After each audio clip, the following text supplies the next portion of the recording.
നമ്മളെ ട്രെയിനിൽ യാത്ര ചെയ്യുന്ന സമയത്ത് എന്തെങ്കിലും ഒരു മെഡിക്കൽ എമർജൻസി വന്നു എന്ന് വിചാരിക്കൂ, നമ്മൾ എന്താ ചെയ്യാ? അതെ, നിങ്ങൾ ചിലര് ട്രെയിനിന്റെ ചങ്ങല പിടിച്ച് വലിക്കും അല്ലെ, പക്ഷെ അത് എപ്പോഴും ഓക്കെ ആവണമെന്നില്ല. പിന്നെന്താ നമ്മൾ ചെയ്യാ? TTനെ അറിയിക്കും. അതാണ് ബെസ്റ്റ് വഴി. TTനെ അറിയിക്കുമ്പോൾ TT ഏറ്റവും അടുത്തുള്ള റെയിൽവേ സ്റ്റേഷനിൽ നമ്മളെ ഒരു മെഡിക്കൽ എമർജൻസിക്ക് ആവശ്യമായിട്ടുള്ള എല്ലാ സംവിധാനങ്ങളും ഒരുക്കിയിട്ട് അവിടുത്തെ നമ്മുടെ സ്റ്റേഷൻ മാസ്റ്റർ വിവരം അറിയിച്ച് എല്ലാ സൗകര്യങ്ങളും ഒരുക്കി തരും. പക്ഷെ നമ്മൾ നിൽക്കുന്നത് വളരെ കൺജസ്റ്റഡ് ആയ നിറയെ തിക്കും തിരക്കുള്ള ഒരു കമ്പാർട്ട്മെന്റിലാണ്. TT പരിസരത്തൊന്നുമില്ല. നമുക്ക് ഇതിന്റെ അകത്തൂടെ പോയിട്ട് TTനെ വിളിച്ചു കൊണ്ടുവരാനൊന്നും പറ്റില്ല എന്ന് വിചാരിക്കും. അപ്പൊ നമ്മൾ ആദ്യം ചെയ്യേണ്ടത് എന്താണ്? 138, ഞാൻ വീണ്ടും പറയാം, 138 എന്ന് പറയുന്ന നമ്പറിൽ വിളിക്കുക. നമ്മുടെ ട്രെയിൻ പറയുക, ട്രെയിൻ ഏത് ഭാഗത്തെത്തി എന്നുള്ളത് അറിയാമെങ്കിൽ പറയുക, അടുത്ത സ്റ്റേഷൻ ഏതാന്ന് പറയുക. അവിടേക്ക് വിളിച്ച് നമുക്ക് വേണ്ട എല്ലാ സൗകര്യങ്ങളും TT ഒരുക്കി തരും. സ്റ്റേഷൻ മാസ്റ്റർ വിവരം അറിയിക്കും. അതിനുശേഷം ആവശ്യമെങ്കിൽ വീൽ ചെയറോ അതല്ലെങ്കിൽ ആംബുലൻസോ കൊണ്ടുവന്ന് തരും. ഇനി ഇതൊന്നും പറ്റുന്നില്ല എന്ന് വരിക്കും. ഇപ്പൊ കഴിഞ്ഞ ദിവസം രാത്രി ഞങ്ങൾ യാത്ര ചെയ്ത് വരുമ്പോൾ ഞങ്ങളുടെ സഹയാത്രികനായ ഒരു പ്രായമുള്ള ഒരു വ്യക്തിക്ക് അങ്ങനെ ഒരു പ്രശ്നം പറ്റി. അദ്ദേഹത്തിന്റെ ഇടതുകാല് കുഴഞ്ഞു പോയി. എല്ലാവരും വിചാരിക്കുന്ന അദ്ദേഹം കുറേ നേരം നിന്ന് യാത്ര ചെയ്തപ്പോൾ അദ്ദേഹത്തിന്റെ കാല് മരവിച്ചതാണെന്നാണ്. പക്ഷെ അദ്ദേഹത്തിന് സത്യത്തിൽ സ്ട്രോക്ക് ആയിരുന്നു എന്ന് പിന്നീട് ഹോസ്പിറ്റലിൽ എത്തി പരിശോധിച്ചപ്പോൾ നമുക്ക് വ്യക്തമായി. അപ്പൊ അങ്ങനെ ഒരു സിറ്റുവേഷനിൽ ഞങ്ങൾ 138 വിളിച്ചു, കിട്ടിയില്ല. TTനെ പരിസരത്തൊന്നും കാണുന്നില്ല. ട്രെയിൻ തിരുവനന്തപുരത്തേക്ക് അടുക്കാറായി. അപ്പൊ നമ്മൾ എന്ത് ചെയ്തു എന്ന് വെച്ച് കഴിഞ്ഞിട്ടുണ്ടെങ്കിലേ, ഒട്ടുമിക്ക എല്ലാ സ്റ്റേഷനുകളിലും ചില പ്രൈവറ്റ് ഹോസ്പിറ്റലുകളുമായി ടൈപ്പ് ചെയ്ത് മെഡിക്കൽ എമർജൻസി സെന്ററുകളുണ്ട്. ഒന്നുകിൽ നമുക്ക് റെയിൽവേ സ്റ്റേഷനിലെ നമ്പർ അറിയാമെങ്കിൽ അവിടേക്ക് വിളിക്കുക, അതല്ലെങ്കിൽ ഗൂഗിൾ മാപ്പിലൊക്കെ നോക്കിക്കഴിഞ്ഞാൽ ഏത് ഹോസ്പിറ്റലാണ് അവിടെ ഉള്ളതെന്ന് നമുക്ക് അറിയാൻ പറ്റും. ആ ഹോസ്പിറ്റലിന്റെ നമ്പറിലേക്ക് വിളിക്കുക. അപ്പോൾ ഇങ്ങനെ ഒരു സിറ്റുവേഷനിൽ തിരുവനന്തപുരത്ത് ഉണ്ടായ ഒരു സംഭവം കൂടി ചേർത്തിട്ടാണ് ഞാൻ പറയുന്നത്.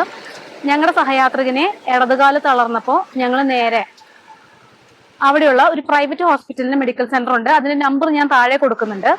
ആ നമ്പറിലേക്ക് വിളിക്കുകയും അവർ ഉടൻ തന്നെ സ്റ്റേഷൻ മാസ്റ്റർ വിവരം അറിയിക്കുകയും സ്റ്റേഷൻ മാസ്റ്ററും അവിടെയുള്ള ഒരു നഴ്സും ഓടി വന്ന് ഇദ്ദേഹത്തെ പ്ലാറ്റ്ഫോമിൽ ഇറക്കിയ ശേഷം അർജന്റായി ചെയ്യേണ്ട എല്ലാ പരിശോധനകളും ചെയ്യുകയും ചെയ്തു. എന്നിട്ട് വീൽ ചെയറിൽ കയറ്റി 1ാം പ്ലാറ്റ്ഫോമിലേക്ക് എത്തിക്കുകയും അവിടെ നിന്ന് ഒരു ആംബുലൻസിൽ കയറ്റി നമ്മൾ പറയുന്ന ഏത് ഹോസ്പിറ്റലാണോ ആ ഹോസ്പിറ്റലിലേക്ക് കൊണ്ടുപോവുകയും ചെയ്യും. അങ്ങനെ ഇപ്പോ നമ്മൾ ഇടപെട്ട ആ കേസില് അദ്ദേഹം തിരുവനന്തപുരം മെഡിക്കൽ കോളേജിലെ ICUവിലാണ്. അദ്ദേഹത്തിന് സ്ട്രോക്ക് ആയിരുന്നു, 2 ബ്ലോക്ക് ഉണ്ടെന്നാണ് മനസ്സിലാവുന്നത്. കൂടെയുള്ളവരൊക്കെ പ്രായമുള്ളവരായിരുന്നു. അവരൊക്കെ വിചാരിച്ചു ഇദ്ദേഹം കുറെ നേരം നിന്നത് കൊണ്ട് അദ്ദേഹത്തിന്റെ കാല് മരവിച്ചു പോയതെന്നാണ്. പക്ഷെ നമ്മൾ പറഞ്ഞു ചിലപ്പോ പ്രഷർ കുറയാം കൂടാം, ഷുഗർ കുറയാൻ കൂടാം, അതല്ലെങ്കിൽ പ്രായാധിക്യത്തിന്റെ ആവാം, ഇതൊക്കെ ആവാം. എങ്കിൽ പോലും നമ്മൾ ശ്രദ്ധിക്കണം. കൂടെയുള്ള പലരും പറഞ്ഞു അതിൽ ഇടപെടാതിരിക്കുന്നതാണ് നല്ലത്. എനിക്ക് വളരെയധികം വിഷമം തോന്നിയൊരു സംഭവം എന്താ വെച്ചാല്, വളരെ യങ്സ്റ്റേഴ്സ് ആയുള്ള ചെറുപ്പക്കാരായ ആളുകളൊക്കെ വെറുതെ ഇരിക്കുക, വെറുതെ നോക്കുന്നു, കൈയും കെട്ടിയിരിക്കുന്നു, അല്ലാതെ ഒരു സഹായവും അവർ ചെയ്യുന്നില്ല എന്നുള്ളതാണ്. ആകെ ഒരു പ്രിൻസ് എന്ന് പറയുന്ന ഒരു വ്യക്തി മാത്രമാണ് ഇവരുടെ കൂടെ നിന്നത്. ഒപ്പം ഒരു തീരദേശത്ത് നിന്നുള്ള ഒരു വനിത ശബ്ദം ഉയർത്തി.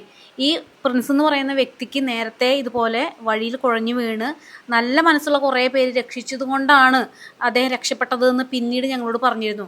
അതുപോലെ ആരെങ്കിലുമൊക്കെ നമ്മളെയും രക്ഷിക്കും എപ്പോഴെങ്കിലുമൊക്കെ. അതുകൊണ്ട് നമുക്ക് എപ്പോഴെങ്കിലും ഇതുപോലൊരു സഹായം ചെയ്യുന്നുള്ളൊരു അവസരം ഉണ്ടായാലും തീർച്ചയായിട്ടും ചെയ്യണം. മനുഷ്യജീവൻ വളരെ വിലപ്പെട്ടതാണ്. അതുകൊണ്ട് ഈ ഒരു അറിവ് നിങ്ങൾ എല്ലാവർക്കും എത്തിച്ചു കൊടുക്കണം. ഇതൊരു പൊതുജന താല്പര്യാർത്ഥം ചെയ്യുന്ന ഒരു വീഡിയോയാണ്. ഇനി എൻ്റെ ഒരു പേഴ്സണൽ അനുഭവം കൂടി പറയാം. എൻ്റെ ഹസ്ബൻഡ് ജോണ് വയ്യാതെയായി കാലൊടിഞ്ഞ് കിടന്നപ്പോൾ പാലക്കാട് നിന്ന് തിരുവനന്തപുരത്തേക്ക് കൊണ്ടുവരാൻ വേണ്ടിയിട്ട് നമുക്ക് കയറ്റി ഇറക്കാനൊക്കെ ബുദ്ധിമുട്ടായിരുന്നു. ഒരു വീൽ ചെയറിന്റെ ആവശ്യം ഉണ്ടായിരുന്നു. എന്നാൽ വീൽ ചെയർ കൂടെ കൊണ്ടു നടക്കാൻ നമുക്ക് പറ്റില്ല. അപ്പൊ നമ്മൾ എന്ത് ചെയ്തു, നേരെ സ്റ്റേഷൻ മാസ്റ്റർ വിവരം അറിയിച്ചു. സ്റ്റേഷൻ മാസ്റ്റർ നമ്മുടെ ഒരു ഐഡന്റിറ്റി കാർഡിന്റെ കോപ്പി അവിടെ വാങ്ങിച്ചു വെക്കും. അതിനുശേഷം നമുക്ക് വീൽ ചെയർ തന്നുവിടും. അവരുടെ റൂമിൽ വീൽ ചെയർ ഉണ്ട്. നമ്മൾ വീൽ ചെയർ ഉപയോഗിക്കുന്നു, ആവശ്യം കഴിഞ്ഞാൽ തിരിച്ചു കൊടുക്കുന്നു, ID കാർഡിന്റെ കോപ്പി തിരിച്ചു തരും. ഇങ്ങനെ സൗകര്യങ്ങൾ എല്ലായിടത്തും ഉണ്ട്. ഇപ്പൊ മെഡിക്കൽ സെന്ററുകൾ ഇന്ത്യയൊട്ടാകെയുള്ള റെയിൽവേ സ്റ്റേഷനുകളിലുണ്ട്. ഗൂഗിളിൽ കയറുക, Indian railway board hospital list എന്ന് ടൈപ്പ് ചെയ്യുക. അപ്പോൾ റെയിൽവേ ബോർഡിന്റെ ഒരു സൈറ്റ് തുറന്നു വരും. അതിൽ നിങ്ങൾക്ക് ഏത് സോൺ, ഏത് സ്റ്റേറ്റ്, ഏത് സ്പെഷ്യാലിറ്റി, ഏത് ഡിവിഷൻ, ഏത് സിറ്റി, ഏത് ടൈപ്പിലുള്ളത് എന്നൊക്കെ പറഞ്ഞ് പ്രത്യേകം സെലക്ട് ചെയ്യാൻ കഴിയും. അതല്ലെങ്കിൽ നിങ്ങൾക്ക് വെറുതെ സോൺ മാത്രം സെലക്ട് ചെയ്യാം. ഓരോ സ്റ്റേറ്റും സ്റ്റേറ്റ് വൈസ് സെലക്ട് ചെയ്യാം, സ്പെഷ്യാലിറ്റി വൈസ് സെലക്ട് ചെയ്യാം, ഡിവിഷൻ വൈസ് സെലക്ട് ചെയ്യാം. അപ്പോൾ ഓരോ ഹോസ്പിറ്റലുകളുടെ പേരും വിവരങ്ങളും വരും, അവരുടെ നമ്പറും അതിലുണ്ടാവും. നിങ്ങൾക്ക് അതിൽ നിന്ന് നമ്പറുകൾ സെലക്ട് ചെയ്ത് അവരെ വിളിക്കുകയും ഉടനടി സഹായത്തിന് വേണ്ട കാര്യങ്ങൾ ചെയ്യുകയും ചെയ്യാം.